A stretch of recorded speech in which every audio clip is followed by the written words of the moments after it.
This time we will talk about the concept of ObjectDB. In fact, the concept of ObjectDB is actually a concept that needs to be carried out in advance in order to apply object handles. In my case, this object to implement DB, we are called Godot engine. There is an open source engine, there is a commercial engine, and now I have made it with reference. Yes, so what is ObjectDeep? Simply put, it's a database that manages all the object types I use in my game engine. So all the objects created on the game engine are stored in this ObjectDeep.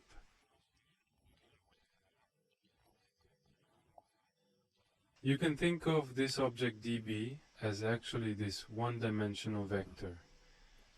And each element is an element, right? The concept of this slot is what we are dealing with now. In other words, this slot is created for each object.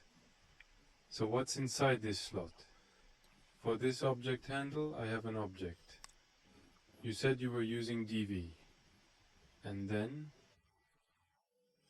some of the concepts needed in this object handle are going to go into this slot.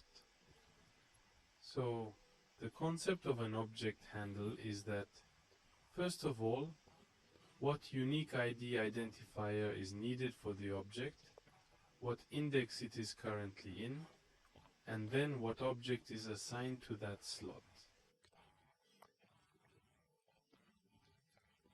This information will go into what position I should now assign the object to next. The concept of the second next slash that I mentioned here we'll also talk about below. But this is it. Now, for example, let's say we repeat the process of unassigning multiple objects once. Then, now we assign. But in the middle, I can build a second child assigned to me. So when I assign the fifth object, I don't assign it here, but I use the information called this next slash to allow me to assign the empty part here. Just some rough concept.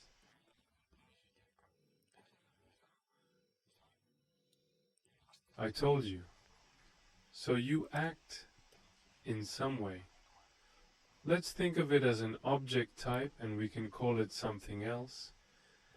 But let's think of it as some basic object or base type for an object that is used in the game engine. Now I told you that all these objects are stored in this ObjectDeep. Alright then.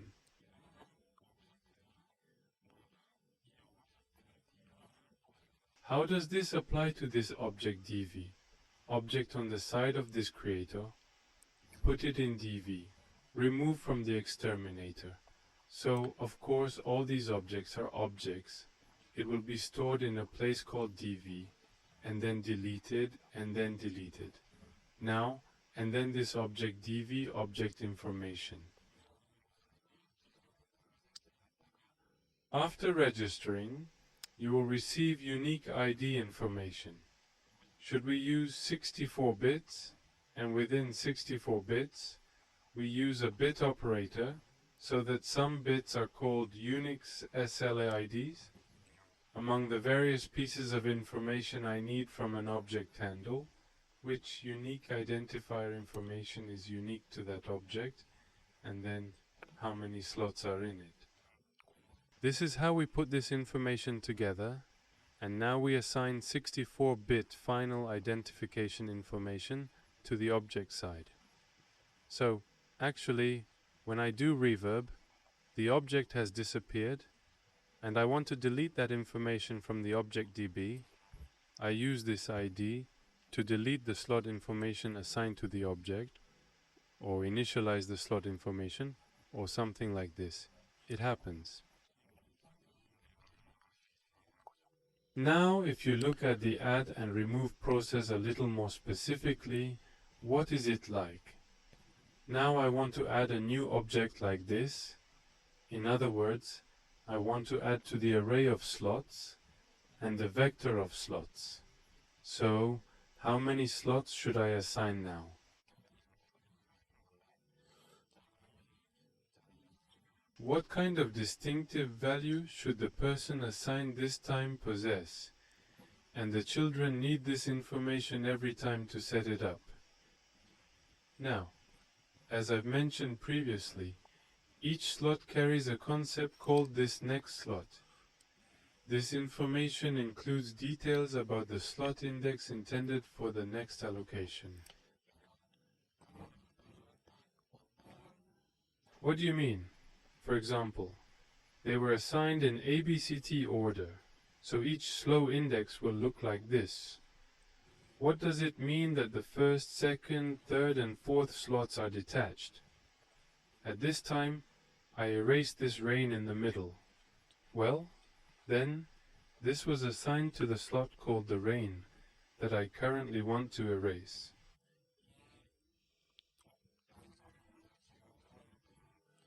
Now you're configuring this information. So, when I'm with the children, if I ask them to put it in the second slot, and I assign the fifth object I worked on, I will place it in the second slot instead of the fifth one. Yes. So ultimately, when assigning children to slots, it will be to the second slot. The process generally functions in this manner. Yes, thus far we have discussed object DV, and next time we will explore what an object handle is through the use of object DV.